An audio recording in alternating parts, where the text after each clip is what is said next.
Okay, good morning. If everyone come in and grab a seat, there's the prime spot, 3 seats right up front here, Dr. Suarez and Dr. Bruckner. These seats have your name written all over them right up here. All right, so let me go ahead and get started. Again, it's an enormous privilege for me to stand here and represent all the people in the Heart and Vascular Center. And one of the reasons we do this every year, so the idea is first grand rounds of the new year. The new year is always a time for reflection. What do we do? Probably more important to me is what are we going to do going forward? And so that's really what I want to capitalize on this time of the year and to go ahead and show you what has been achieved here over the course of the past 12 months. And then talk about some of the challenges and talk about what were the programs that we're planning to initiate starting next year. So with that, I'm going to give you a little history lesson. This year we celebrate our 100th anniversary. In the 100th anniversary of an organization, but it's really a startup. And here's why this is a startup. So Tom looking here at the blank slide, wondering, I think he's lost his mind already, but not quite, bear with me. In 2004, what you're going to look at here is what's called, it was published as it was called a messy medical center divorce, spurred new partnerships in the Heart and Vascular Center and in Methodist Hospital inside Texas Medical Center. That was just about 14 years ago. It's already easy to forget the people who were involved in this and rebuilding the organization. So top to bottom here is Ron Girardo. He was the CEO of Methodist, Mark Boom's predecessor. Below that is John Bokout. And John Bokout was the chairman of the board at that time. And below him is Tony Gatto. And I guess we should thank Tony Gatto for Dirk Sussman, who's here, because the relationship was developed with Cornell. And the reason that was developed is like everything, so in personal relationships. Tony Gatto was the chairman of the Department of Medicine here in the good times. He was friends with Ron Girardo, and Ron basically went to him and says, hey, we're thinking about building a brand new academic medical center. Can you help us? And the answer was yes. And the person who really implemented most of that is Dirk Sussman, sitting there in the second row, and he's still actively involved in that. It's 2004 this happened. But 2005, 2006, the Physicians Organization was created here. So at that point in time, Methodist employed no physicians. As of about 3 days ago, we now employ over 700 faculty. Moving forward, what happened basically subsequently is that Barbara had this vision for creating Mighty. And Mighty is, we think of as a core lab that supports everything that we do. And the Heart and Vascular Center has benefited enormously for it. I would submit to you that this is the most advanced training center that's ever been created really on the planet. And then the Research Institute was created. You can see the Research Institute basically was created. Mike here was the guy who headed up the first Research Institute. That building that we enjoy wasn't even perceived of at that point in time. Research Institute was a virtual organization. There were no research labs. And so this basically was subsequently created. And as we move forward through this timeline, Methodist West was opened in 2011. You can see basically we started DICET, which is the main support educational organization for the Heart and Vascular Center in 2011. Moving forward, we bought actually 2 hospitals, St. Catherine's, basically in St. John's, now Methodist Clear Lake. And that was subsequently followed by, to this date, we've now created 14 different departments. We've basically hired 14 chairmen. Some people still think that was the only mistake that was actually made during the entire process here at Methodist Hospital.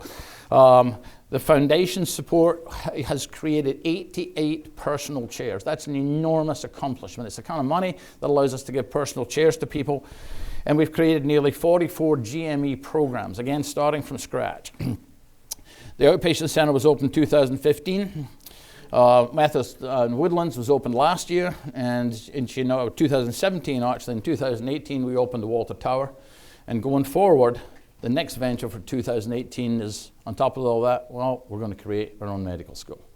And I'll talk about several of these as I feature this as we go on through. And so it's a 100-year-old organization, but as we currently enjoy it, it's really a startup, and it's really only been functioning like this for about 13 or 14 years. And there's an enormous number of people, featured some of them, who deserve our gratitude. When I was at Emory, Willis Hurst was the premier cardiologist in the country. He wrote a book called The Heart.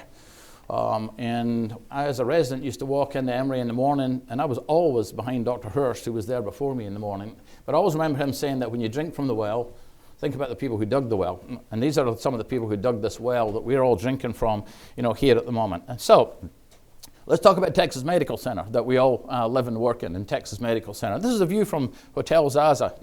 Features very prominently in the Heart and Vascular Center, and that's the view really of the medical center, from that. We're in a beautiful part of the town, and Texas Medical Center, as an independent business district, ranks about 13th or 14th in the United States. That's the view really from Rice.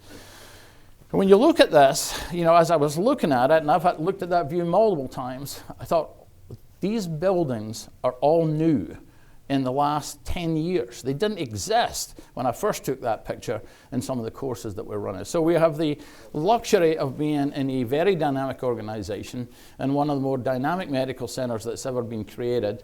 And it's up to us really to leverage this going forward.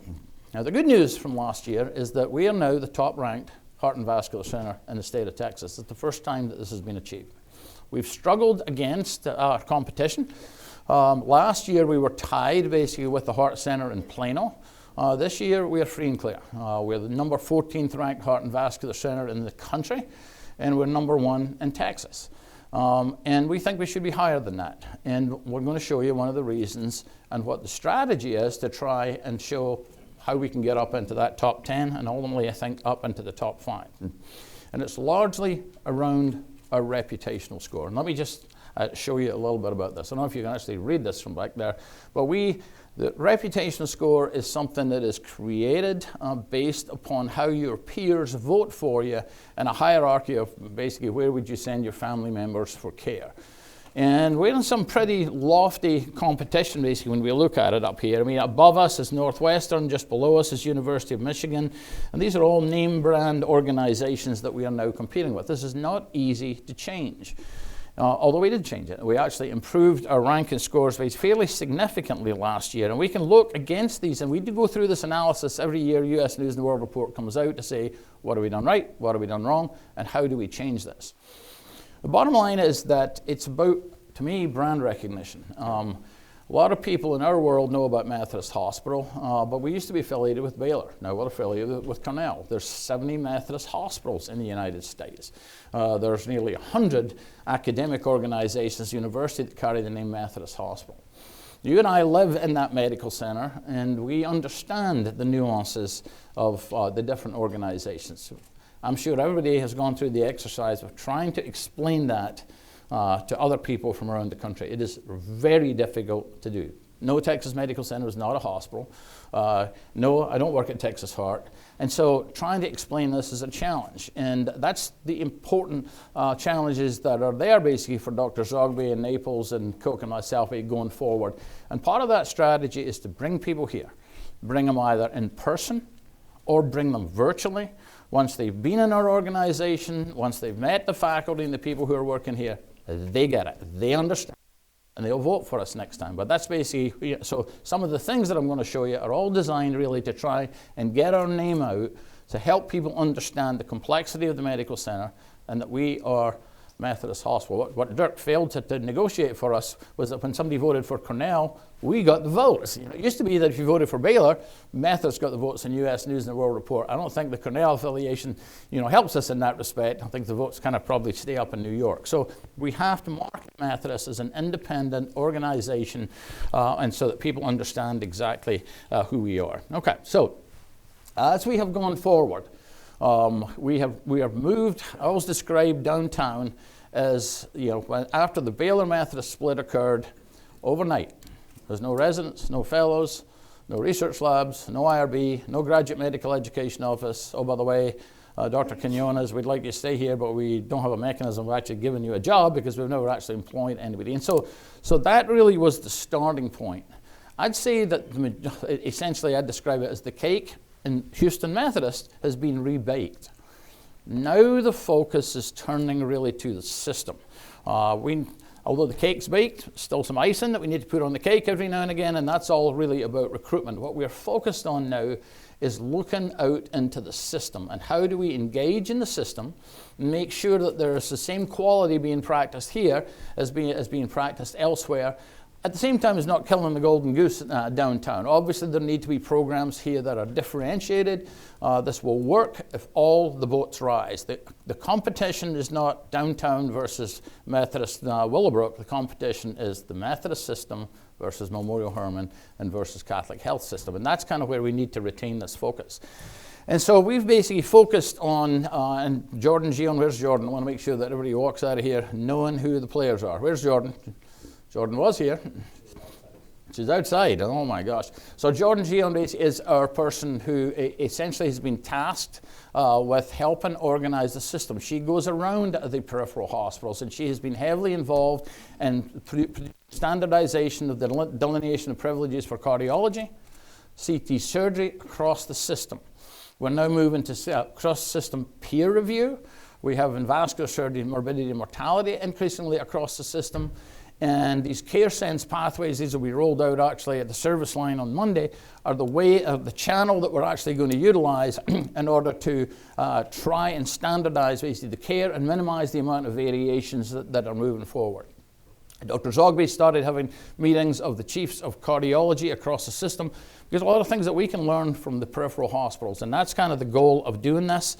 And Jordan really has taken the lead on this. John Bismuth from our group has taken on basically, we've divided the system up into sectors, and he's taken a leadership role basically out in Sugarland and Methodist West, and has been heavily involved basically in recruitment there. So we see this as being a major area that we're going to focus on going forward.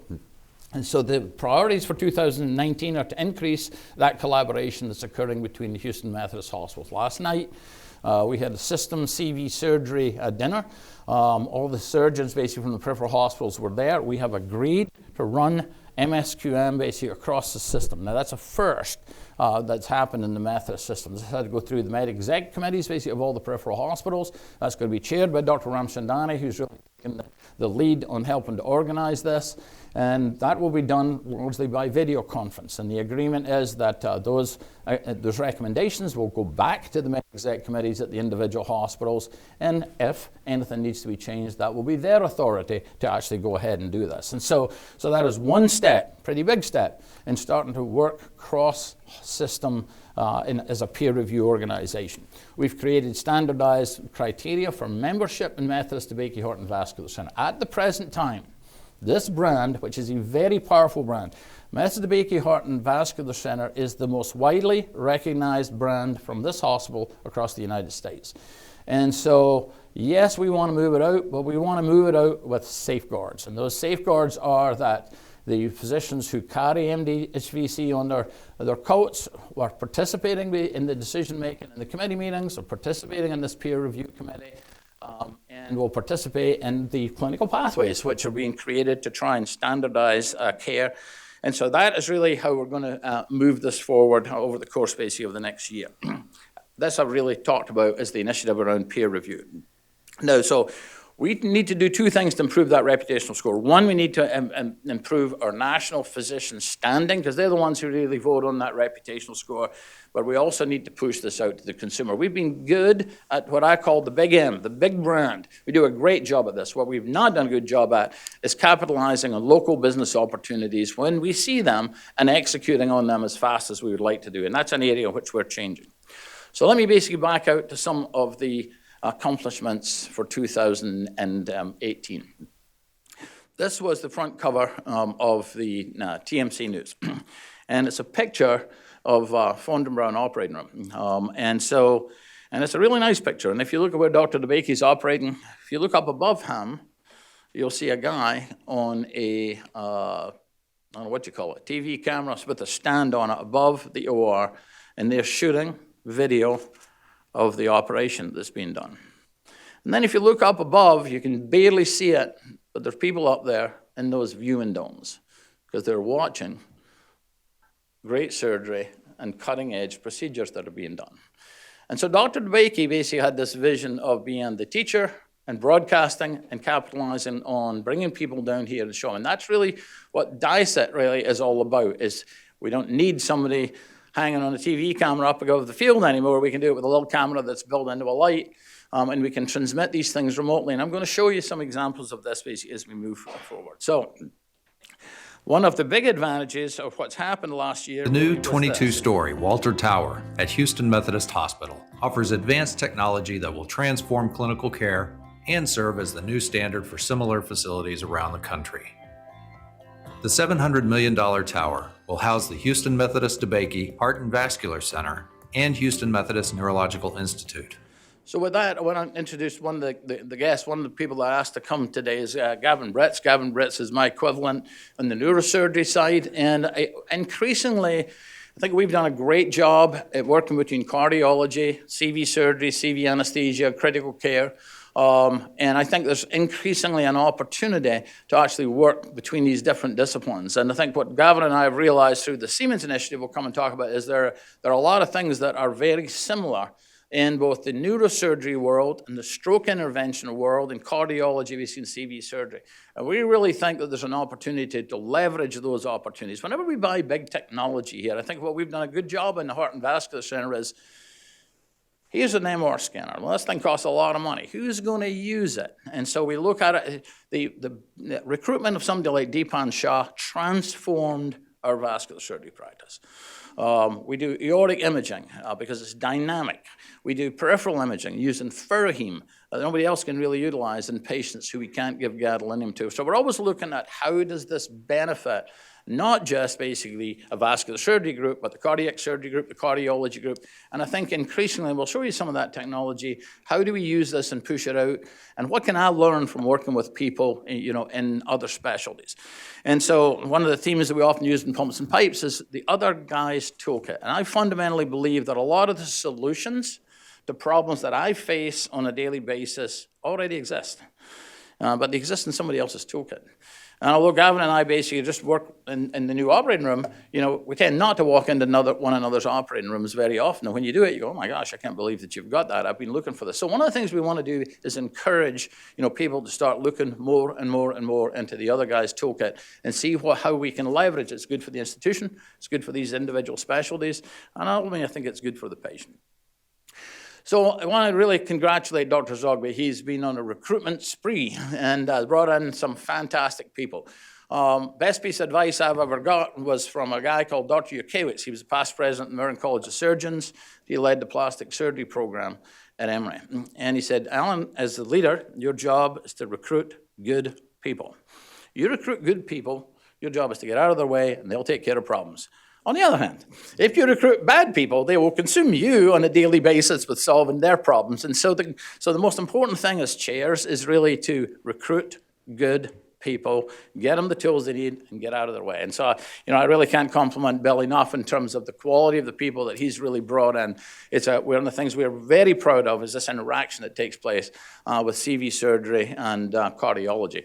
It's not always harmonious, but it is here, and there's no issues whatsoever, and we want to really keep it like that. And Bill's vision for cardiology was really to build out all of these different components of it. And he's pretty far along there in doing this. I think the one area that we haven't quite filled yet basically is around wellness and prevention. Can't give you names, but there's a proposal really out there at the moment. And that would be a superstar if we actually get him or her. I won't even tell you what the gender is at this particular point in time. This is hard to believe. I thought this was a duplicate slide, to be honest with you, when he sent it to me, because there can't be that many trainees who are in these cardiology programs. And this is the cardiology program, basically some of these advanced fellowships, really, which we've got here. And you can see how this has gone from essentially none 3-4 years ago to be a world-class program. They matched the top picks last year, and we expect it to be much the same this year. So cardiology training program is up and running. That's extraordinarily important to us. When we compete with these other centers around reputational score, and you don't have a track record of trainees, then you are behind the 8 ball, because normally, we hope, the first thing you do is check that. And so building these training programs is extremely important. And the plan basically is to start the CT surgery training program. And Ross Rule and Tom McGilvery are the ones basically have been putting that together. That should start hopefully this year. We get site visit in the spring sometime. And then hopefully we can basically start recruiting. If you look at volumes, you don't need to see this. But you can see essentially that we're This would be helpful if I could see it, is the volumes and EKG procedures, the MRI, all these imaging just are taken off, and it's really the bread and butter. We're very proud of our imaging setup. Coronary case volume has gone up, peripheral vascular case volume actually went down a little bit. When the EP case, I'm hoping that's because we're doing more and more of them down in the operating room, and the EP case volume basically continues to go up. I did want to introduce basically some of the new recruits really that Bill has brought in this year, and you can see Dr. Shamsi Pasha, Dr. Cassie, and Dr. Solomon. Hopefully they're here. You can put your hand up and wave so everybody gets to know basically who you are. There you go. And these people actually bring a whole new breath of fresh air in terms of being their activity in social media. And one of the strategies for marketing going forward is to increase our activity in social media. We'll come back and they're leading the charge in terms of doing this. So I was going to give them a little, I like them. And last but not least basically is Dr. Moaz Al-Mala. And this is an incredibly important recruit for us, not just for cardiology, but also because of the evolving relationship that we have with Siemens. So we've always had strong cardiovascular imaging. In fact, I'd say it's probably best in class in the United States. And one of the gaps really has been around PET-CT. So I have to learn a lot about PET-CT. I only care about the imaging, the aorta, and imaging plaque, but I think there's a little bit there with him for all of us in terms of our ability to interact with him. And he will have a very important role in the Siemens Translational Imaging Center, which has been created. And again, Dirk Sossum is the guy who really put that deal together because there's going to be a digital PET-CT scan is going to be is there, and he will have the lead role in terms of cardiovascular activity. Again, it's hard to say with many things that we've said about the structural heart program, here in the past, but it's just booming is the bottom line. They have taken off. They were the leaders really in TAVR. And I think you can see they were functioning both from a clinical standpoint, an academic standpoint. The financial impact of those trials was dramatic in the Research Institute, and now things are morphing more based into the mitral world. Mitral is the area where most of the focus for structural heart is going to occur really over the course basically of the next 2 years, and we are very well posed really to be able to do that. Steve, Little, Mike, and Neil really took the leadership role in terms of building this valve program. And one of the success, not only was a success story here, but it's now a success story in terms of how we want to interact with the system.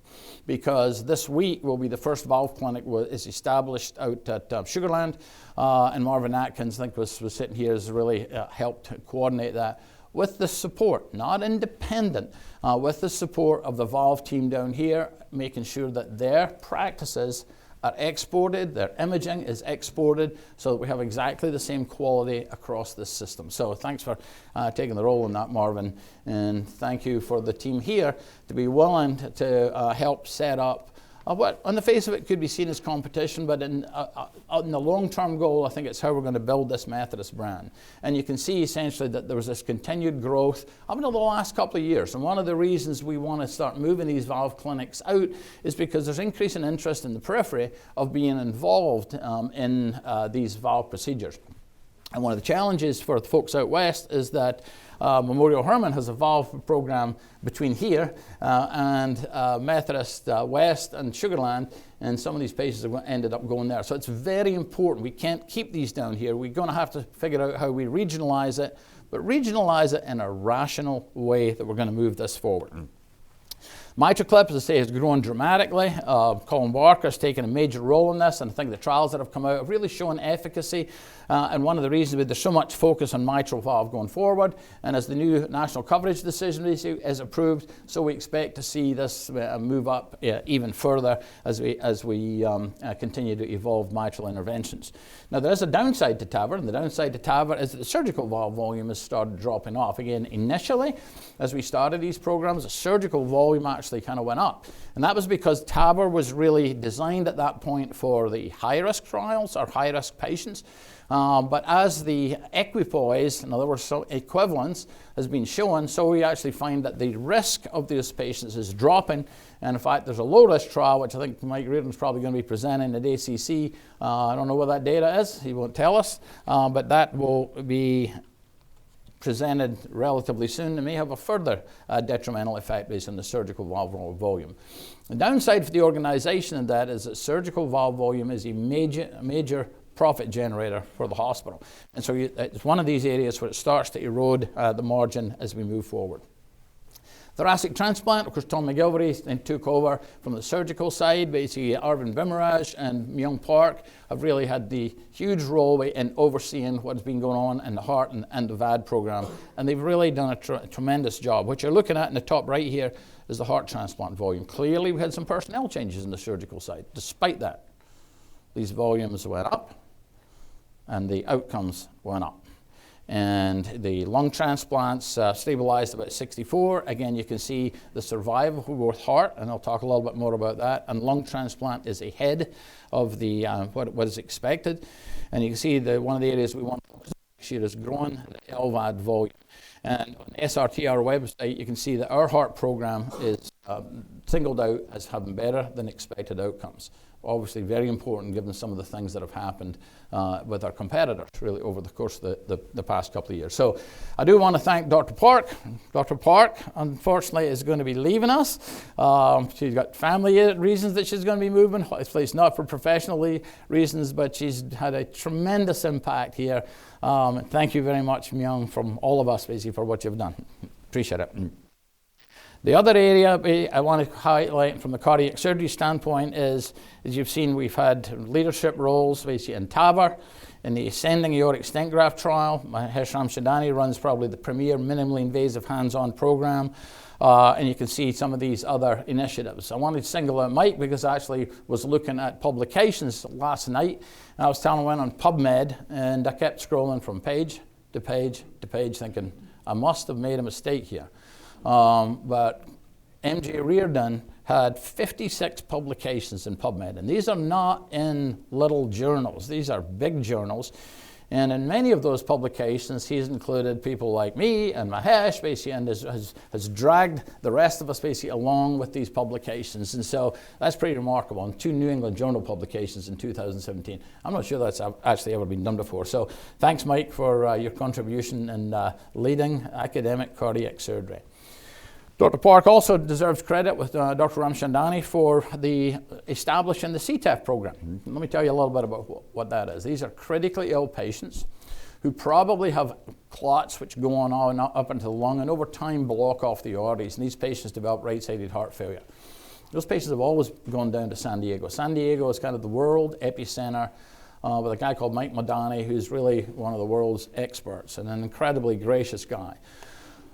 Because of donations that we got from the foundation and from our Heart Center Council members, we had the resources to say, let's send our teams down to San Diego. We sent our anesthesiologists, our perfusionists, our nursing staff, the surgeons and the cardiologists and some of the pulmonologists who were interested, and they all went down and were hosted by Dr. Madani, and they showed us how to do this. And then we very carefully started this program. Mike Madani came up here to make sure and proctor the first couple of cases and make sure that he thought we were good to go. And the outcomes from this, and Mahesh has really led this program, done all of these cases, have really been absolutely exceptional in a very high-risk population. But I think kudos to the organization in that we did this right. We did it because we had the resources from the generosity of citizens of Houston to actually take that team, send them down, bring them back, and then create this program. It's really the only program in Texas, and we want to start advertising with the insurance companies so they know they don't need to send them down to San Diego anymore, and they can do this. So major impact, and Myung and Mahesh were the 2 people who really were foremost in being involved in this. So we also had the opportunity, Huey Lin and I went to Japan because they're starting to do this with angioplasty, and again, same funding was used really to try and bring all the different aspects of the approach to performing and treating patients with chronic thromboembolic pulmonary hypertension. I want to just feature the news recruits in the CV surgery faculty. Joe Nome's going down to Clear Lake. He was our partner for many years, went to Lebanon, is going to come back and is going to be down there. Charlie Chang was our trainee at Baylor. He's out at Sugar Land. Randy Wolf, he started operating here this week. He's renowned for minimally invasive atrial fibrillation surgery. Marvin Atkins is sitting down here front and center. He's probably one of the few board-certified vascular and cardiac surgeons in the city. And Mohammed Rahimi officially joined us this year. And so these are new recruits that both here and across the system that we're very proud of. There's also some changes in CV anesthesia. And so Dr. Naples, I made him come and sit down front. Dr. Naples, I realized after that messy divorce that I talked about, it was not easy to recruit people here. Well, you know, Dr. Naples, could you come and be the chair of what? Well, we actually not sure how to employ you, we're not sure how to run it. And so the exciting thing for us was it was a kind of blank sheet of paper. The terrifying thing was it was a blank sheet of paper and you're going to have to build it. And so really it was, and Barbara Bass was the first chair that was recruited. And so for people who are as successful as they were to actually commit to come in an organization that was just a hospital at that point in time, needed some vision. And Joe, it's been a pleasure working with you. The reason I'm saying this is because he announced that he was going to retire at the end of this year.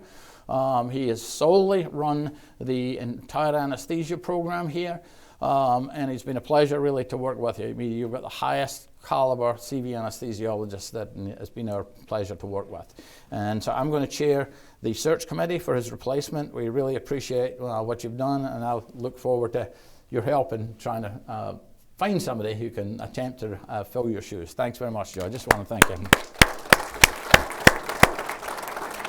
I also wanted to feature Marty. Is Marty here? I'd like to point out Marty Gacy. We're probably making him work upstairs. Marty we stole from UT, another guy who is the premier CV anesthesiologist. We may be getting one of his partners to come over. And Marty is going to run the CV anesthesia group. He's up in the operating room. And so Marty Gacy brings a lot. Actually got a pretty strong academic background. He's the editor of, what's the name of the? The Monitor. It's this anesthesia bulletin that goes across the country, and he edits that. And so once again, it's about getting visibility for this organization and nationally, and he can certainly help us with that. So let me move on to some of the initiatives that occurred this year. And this is a picture that I took around the corner on the ground floor of the Research Institute.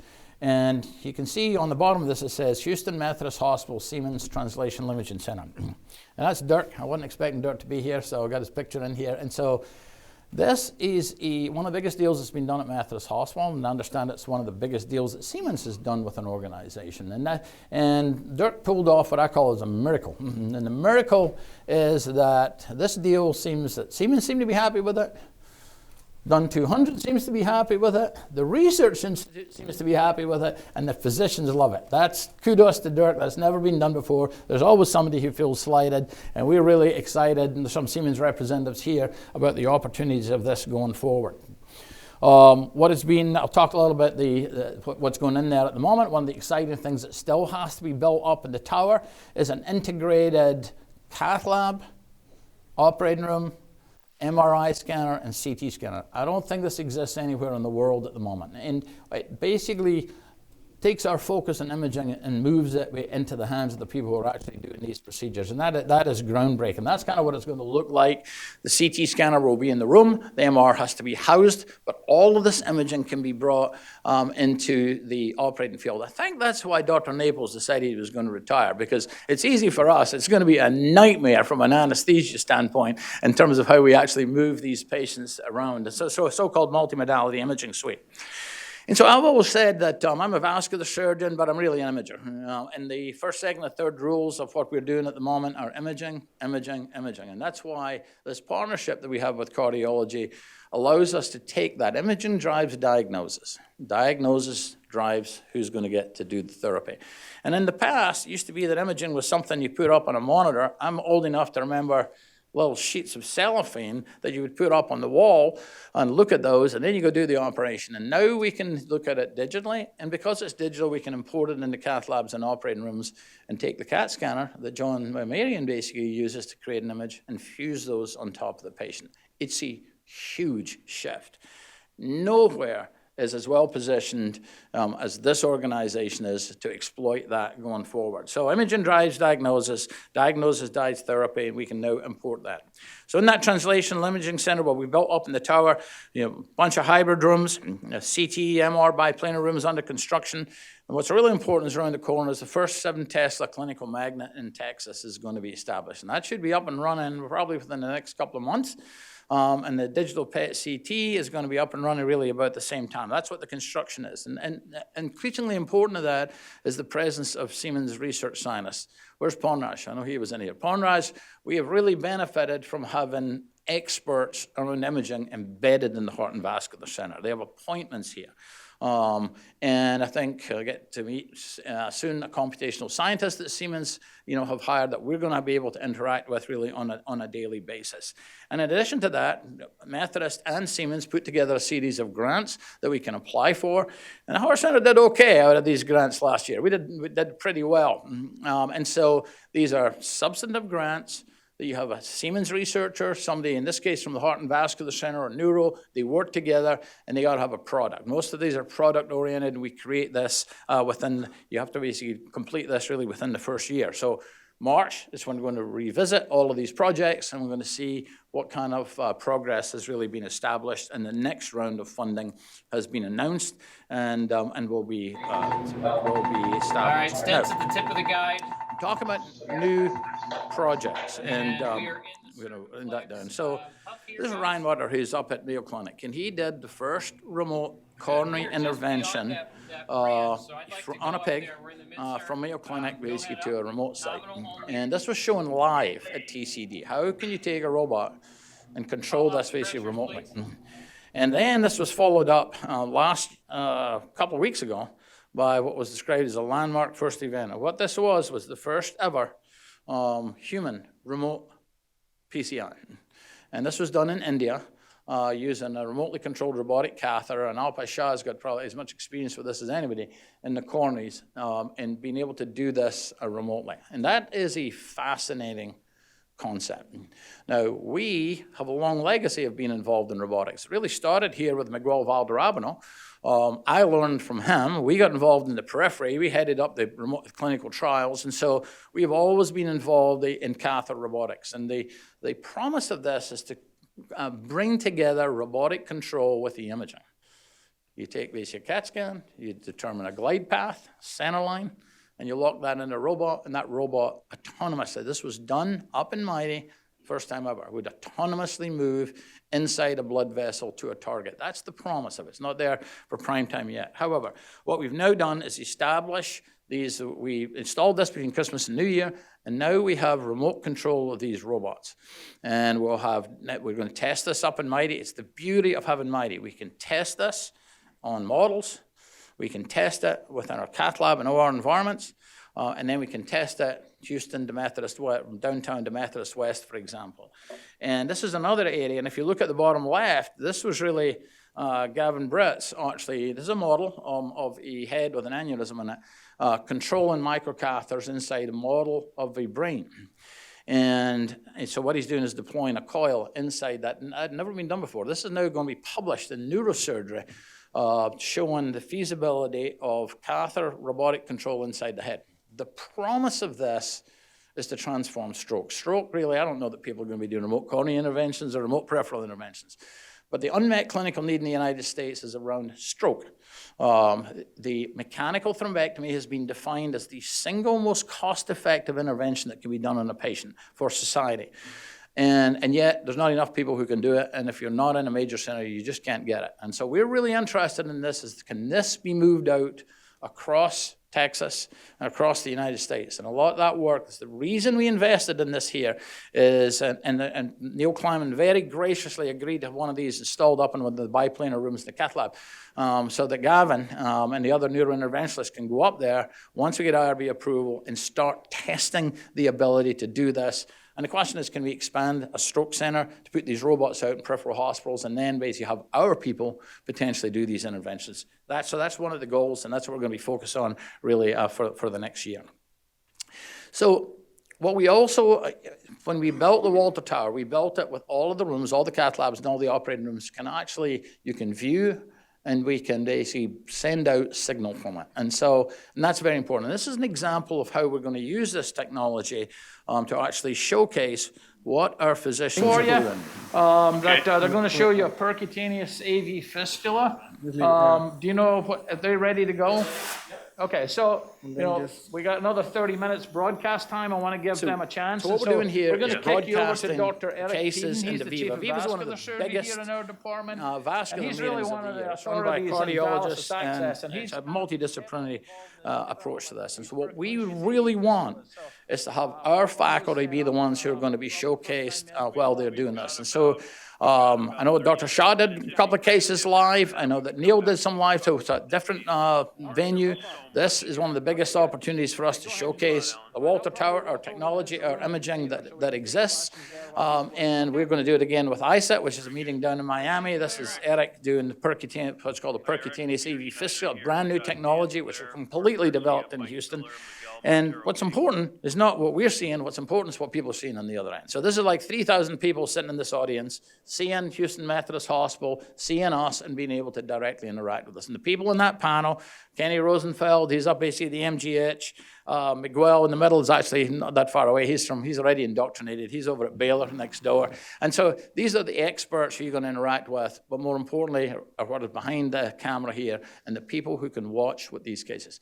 And so this is one of the missing pieces that we've got, is the ability to allow industry, engineers, to interact with our faculty, both on-site and remotely, to understand what is going on here. The more exposure we can get, we think the better.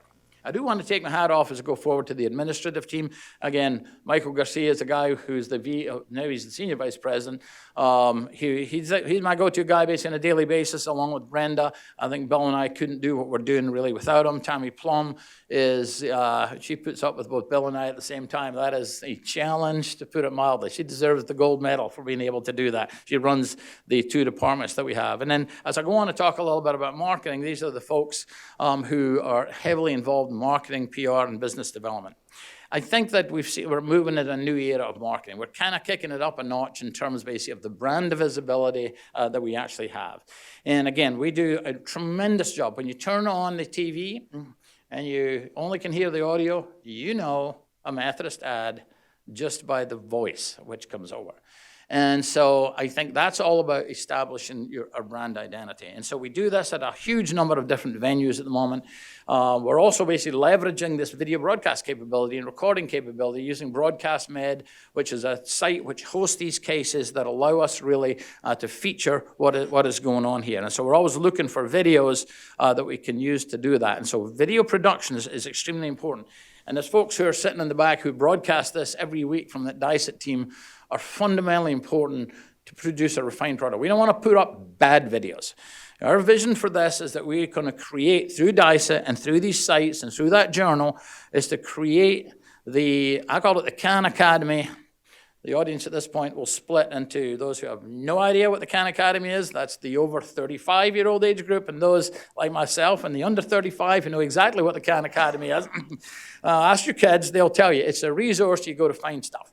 And we want to be the Khan Academy for cardiovascular disease. We want that when somebody's going to do a procedure, they're going to go to our site and they're going to look for it. We need to make it a little bit easier for them to find it. And if we don't have it, then they're going to go to the other guys. And so that's really what DICET is all about, bringing people down here, recording it, posting it. This, for example, is being streamed out live. This will be edited. This will be posted by this afternoon to make it available for people around the world. And we use this, and in addition to having direct mailers, we've also got a whole variety of different magazines that we kind of push this stuff out on. But increasingly, what's going to be important is public outreach. And this is an example around AFib, for example, and increasingly digital marketing. A lot of this is switching basically towards paid ads, for example, in Facebook, and encouraging us to actually be involved in social media. And so, where's Jamie? Is Jamie here? Jamie basically ran, when I was in this room, we had Facebook and Twitter education classes for the novices like myself. Bill Zogby is a master of Twitter. He's got huge followers, all about the number of followers that you've got. So if you want more followers, you put Zogby in there, so all his followers get to see what you're doing. So see, I did listen, Jamie, and we're learning. But I think it's a new world of how we're actually going to push out and communicate what our message is really that's out there. There are a lot of highlights. I don't really have time to go through all of these. Some of them you know about. The Walter Tower was a major feature. Again, the closing of Fondren Browne War, I think it's probably, I knew all about it before I ever knew about Methodist Hospital. It's where cardiovascular surgery was being built. And so the closing of that is certain angst associated with it, in all honesty, from our standpoint, because it's the end of an enormous era. Those viewing domes really tried hard to try and get the viewing domes in the new tower. Now we're all digital, no viewing domes, but those were iconic. When you toured people with the foundation, they just wanted to see the chest open, and they wanted to see the beating heart. And you couldn't get them out of there. And so I think that we've left an era behind, which I think is going to be pretty hard to replace because these are largely going to be gone. But so the closing of that OR was important. And I think we continue to push these things out in the future. The DICET team, Angie Mitchell, saw Angie coming in here. Where's Angie? There's Angie in the back. Okay, so Angie was in charge of Mighty from the beginning. She's basically essentially been running Mighty. We are very big users of Mighty, and now Angie has graciously agreed to help supervise the DICET as we start bringing these resources more and more together. And you can see these are the DICET team members. DICET, DeBakey Institute of Cardiovascular Education and Training, is largely funded by the DeBakey Foundation. Okay, this was $8 million that we raised several years ago to create the most advanced cardiovascular training environment in the world. And I'll submit to you that I think we're there. And I always say to people, it's as bad as it's ever going to be right now because it's only going to get better. And the resources in this DICET team are remarkable. I think I would advise you always to get to know them. Angie's kind of the point. But this AV team that we have here is really second to none in terms of their ability to help us get these messages out. And so a little bit about the resources that we use. Heard about YouTube, that YouTube channel. Hope everybody has subscribed to this. This is way over 8,000 people who download our content. They get notified, they download it. We're closing in on 700,000 views. Now, to put this in perspective, the hospital YouTube channel has 1,000 subscribers. So we're knocking it out of the park in terms of educational offerings, and this is something that we want to feature more and more and more in our marketing. I'm not going to, I don't have time really to go through all of the different things that are going on in DICET. The whole website has been refreshed to make it a little bit easier for people to actually get involved in this. Here's featuring, for example, the Adult Congenital Heart Symposium. Hugh Lynn and Tom McGilvery put together a very unique opportunity. This is partly patient outreach and partly basically to physicians. And it's an opportunity to bring people in who are involved in the adult congenital world and let the patients and the family members play with the toys, get their hands on a Melody valve, for example, and see the kind of procedures that are being done. And that's been incredibly popular. So there are videos on this, the course descriptions. You can interact with this website. They've done a great job in doing this. Again, the journal was completely changed last year, and Susan Daniels and Mike Quinones deserve a lot of the credit for that. It is a very modern-looking journal now, and we can post videos, you can post cases, and you can interact with people who are presenting this. Not only are we interested in education, we're interested in the science of education. And Ebun, I won't put her on the spot if she's not here. Is Ebun here? Yeah. Oh, there's Ebun. Ebun basically has got a PhD in education, and so we try to build the science of how do we teach better when we're doing this. And these are all the different presentations at all the different societies on DICET education platforms and what we have learned. And probably the best one was actually created by Huey, and it's a transradial access model in a cadaver that is incredibly effective for teaching people. And in fact, CRF ended up coming down here to actually run a course with us because he'd created the best. If you create the best training model, industry will find you, and industry will bring people down here to be trained. And these are just some of the upcoming events. Really want to feature the one on the right, and that's the first inaugural critical care course that Faisal Masood put together, completely full and oversubscribed. And so that's going to be both hands-on, up and mighty, and it's going to be didactic. It's going to be streamed out live. And Faisal, thank you for doing this. So what we want to do is turn on all parts of the Heart and Vascular Center. Cardiology is working the education component. Anesthesia is now basically coming on board. But this is also nursing, OR staff, perfusion can all help build the single most comprehensive cardiovascular training environment really that's out there. As we turn over to the research group, again, Susmitha, I saw Susmitha somewhere too. Stick your hand up in the air so everybody knows who you are. Susmitha we stole from UT. It's a theme these days.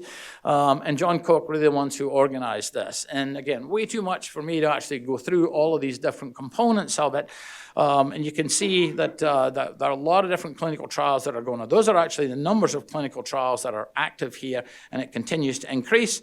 You can see the number basically of grants that have been applied to. This is John's team. John has built an enormous team which has been focused around regenerative medicine, and now basically they've built an RNA core. An RNA core is really the substance of a big deal that's been done in terms basically of creating RNA. This is what we're trying to do, is increasingly commercialize some of the activities that are going on here.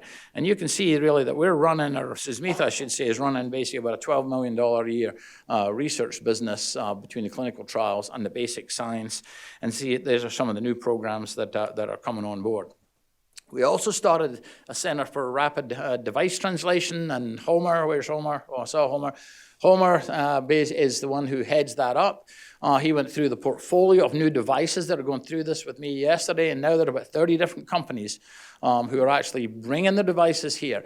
And it makes a lot of sense in the heart and vascular world. We leverage the capabilities of Mighty. All of the training models which we've created can be used for device testing. The animal facility that's on the 4th floor is second to none. Tanya Bruckholder, we recruited, who heads that up as the chief vet, we recruited from the NIH. She ran the cardiovascular division. So she's certainly no slouch in being able to help develop these different studies. And the whole goal here is to take this from concept to commercialization. And that's really where Homer focuses more at the startup level, but we're interested in this from big companies like the RNA core all the way through into device translation. We got to talk a little bit about foundation. Foundation fundraising in Methodist did not exist prior to the split with Baylor. So again, this is another group that has actually been rebuilt. And they had a banner year last year. You may not be able to read that, but that says nearly $10 million was raised for the Heart and Vascular Center. Okay. Now that doesn't include the $100 million for the Walter Tower. Okay. This is just money that flows into the Heart and Vascular Center clinical enterprise. A lot of that is for chairs. We have basically deliberately pushed this into personal chairs. A personal chair means we recruit somebody, they have a personal chair that's worth $1.5–2 million. You can't spend the $1.5–2 million, that's there in perpetuity, but it spins off $50,000 to $75,000 discretionary fund a year. And so this included 6 new chairs for us this year. And I want to really highlight one, and that was basically because I think the low point of the year, obviously, is the loss of Mark Housekonak, and an anonymous donor gave us $1.5 million, and so what we've done is split that up into 3 $500,000 pods. Well, our challenge for Bill and I is to raise another $500,000 for each one of these. Once you get $1 million, then we can kick in another $500,000 matching fund that exists to take these up to $1.5 million. So I just wanted to mention Mark, basically, that we still think about him, and this is there basically to commemorate the loss of Mark. So it's getting near the end of the hour. So let me finish a little bit like this, is that that's a view of the organization at night. I think what has been created here, I believe, is the most advanced cardiovascular clinical care center that currently exists anywhere in the world, and that's in the Walter Tower. We're kind of moving there at the moment. It is immediately adjacent, right here, to the most advanced training center that's ever been built, and I think the most advanced cardiovascular training center, that exists. It is overlaid by the most advanced imaging that exists anywhere in the world at the moment, and that's largely because of the Siemens relationship. And the whole thing is now integrated with the most advanced audiovisual system that's been installed that allows us, to the touch of a button, broadcast into places like Viva in front of 2,500 to 3,000 physicians that are out there. This kind of facility does not exist anywhere. And this grouping is the power that we have essentially kind of going forward. And it's not 30 miles away across Manhattan. It takes you an hour and a half to do it. You tell us who the competition is. It's right next door. So we can bring in a company with us who's doing startups, work in the either in Mighty or in the animal lab over here. They can call basically on, they see a Dr. Reardon and say, hey, can you come over here? He's operating over here, okay? He don't have time to drive an hour across Manhattan. He's going to walk across there and sit down and give them feedback. Then when we actually come to the clinical trials, we're going to test those in these incredibly advanced rooms that every company is glad to showcase. And then when it moves into clinical, once it's approved, and we move into training mode, and guess where these companies are going to come to have training? They're going to come to Mighty, and they're going to showcase what we're doing in this space. And so that is the opportunity, that is the challenge for us to fulfill, because we have been given, what I think is an enormous opportunity. And then layer on top of that, the fact that John Cook's research lab is based in the same building right up above it, and now we have an opportunity to engage and increasingly engage the basic scientists in the RI, and especially in the ones who are in the Division of Cardiovascular Sciences. And so proximity equals productivity. We're all challenged as clinicians about not having time. If this is miles away, this is not going to happen. What is the beauty of this is it's all been created really on one campus, and we can use that. So that's a lot of accomplishments. Now, what about going forward? Now layer on top of this NMed. And NMed is, if we haven't done enough, we're just going to open a new medical school next year. Doesn't everybody do that? And so NMed is a unique medical school concept, bringing engineering and medicine together. And there's going to be start off with 30 students this year in July, going up probably over the next few years, scaling up to 60. These are all engineers who are innovators. They will all have innovation projects. We want them embedded in the Heart and Vascular Center. I'm glad to see Gavin left, because we are going to compete with the other specialties to attract them to come work with us. And what's particularly nice is the guy who's going to head this up is Rod Pettigrew. Rod Pettigrew was a physicist who got into medicine, who got into cardiology, who was interested in MR. I worked with him at Emory. And then he went up to the NIH and headed up one of the big divisions up there, and now he's been brought back down here, and he's going to head up NMed. So he's a cardiologist with an MR background who's going to head up NMed. We hope he's going to be completely biased in terms of what he does with these resources. Okay, so I'm going to go back as I close here to that original slide. A lot of stuff, has happened here over the course of the last 12 to 13 years. It's amazing. I did not think this was doable, quite honestly. And so, but it has been done. And it's really interesting as you think about this, is it all started here with a messy divorce that occurred. And frankly, it looked catastrophic. Well, I was in Atlanta, and Atlanta's emblem is the phoenix, because Atlanta was burned in the Civil War. And the emblem for Atlanta is how it rose up from the ashes. And that basically is what essentially has happened here. You were faced with a catastrophic problem, and you had to try and figure out how you were going to emerge out of this. And so a lot of people who I showcased were responsible really for doing that. And I think what we've been given now is the end product of this. I always said the missing link for us basically was a clinical tower. Now we have that clinical tower. And I tried to say, at some point in time, we got to smell the roses. We all kind of complain about it, and I'm probably worse than anybody about this, bemoaning, what we need to be doing tomorrow. And at some point in time, you got to sit back and smell those roses and realize what has actually been accomplished here.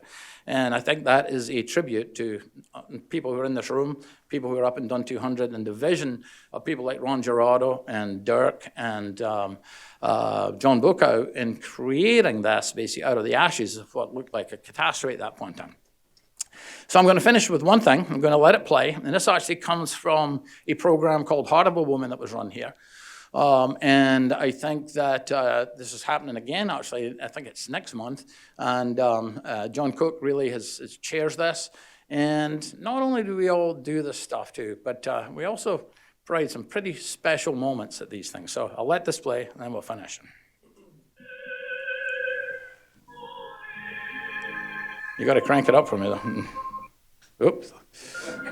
Not like that, huh? Okay, there you go.